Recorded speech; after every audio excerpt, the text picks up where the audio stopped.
আসসালামু আলাইকুম। মুসা আলাইহিস সালামের জামানায় একদিন মুসা আলাইহিস সালাম মহান আল্লাহ পাককে আরজ করলেন, ইয়া রাব্বুল আলামিন, আমি আমার উম্মতের মধ্যে সবচাইতে পাপিষ্ঠ ব্যক্তিকে দেখতে চাই। আল্লাহ পাক বললেন, ঠিক আছে, তুমি অমুক রাস্তায় গিয়ে অপেক্ষা করো। সকালবেলায় যখন যে লোকটি প্রথম ওই রাস্তা অতিক্রম করবে সেই তোমার উম্মতের মধ্যে সবচাইতে পাপিষ্ঠ লোক। মুসা আলাইহিস সালাম আল্লাহর কথা মতো সেখানে অপেক্ষা করছিলেন এবং তিনি দেখলেন একজন লোক একটা বাচ্চা কাঁধে নিয়ে রাস্তা অতিক্রম করছে। তিনি লোকটিকে দেখে মনে মনে বললেন, এই লোকটি তাহলে আমার উম্মতের মধ্যে সবচাইতে পাপী। এবার মুসা আলাইহিস সালাম বললেন, হে আমার মহান রব, আমাকে এবার আপনি সবচাইতে নেককার বান্দাকে দেখান আমার উম্মতের মধ্যে। আল্লাহ রাব্বুল আলামিন বললেন, ঠিক আছে, তুমি সন্ধ্যার সময় এই রাস্তায় এসে অপেক্ষা করো। এখান দিয়ে যে সর্বশেষ অতিক্রম করবে সেই লোকটি তোমার উম্মতের মধ্যে সবচাইতে নেককার লোক। মুসা আলাইহিস সালাম আল্লাহ রাব্বুল আলামিনের কথা মতো সেখানে অপেক্ষা করতে লাগলেন এবং তিনি আশ্চর্য হয়ে দেখলেন সকালে সেই বাচ্চা কাঁধে করা পাপিষ্ঠ লোকটি ফিরে আসছে। মুসা আলাইহিস সালাম অত্যন্ত আশ্চর্য হলেন এবং আল্লাহকে বললেন, হে আমার রব, এটা কি করে সম্ভব? সকালবেলায় যে ব্যক্তি সবচাইতে নিকৃষ্ট পাপী ছিল সে এখন কি করে সবচাইতে পুণ্যবান ব্যক্তিতে পরিণত হতে পারে?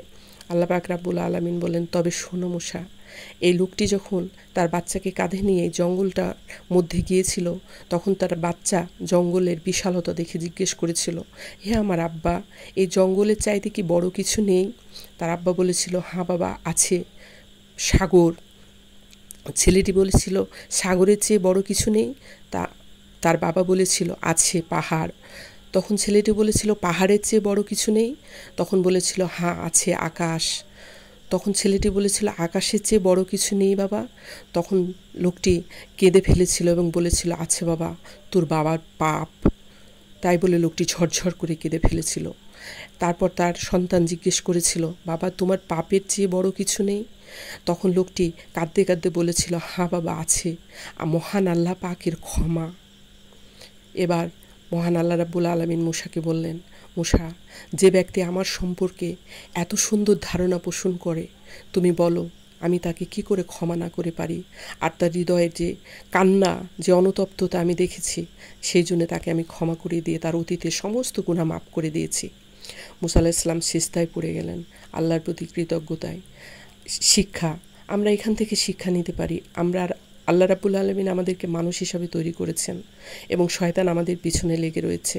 আমরা ভুল করব, এটা স্বাভাবিক, মানুষ ভুল করবেই, কিন্তু ভুল করার পরে মহান আল্লাহ পাক চান তার বান্দা তওবা করে তার দিকে ফিরে আসুক।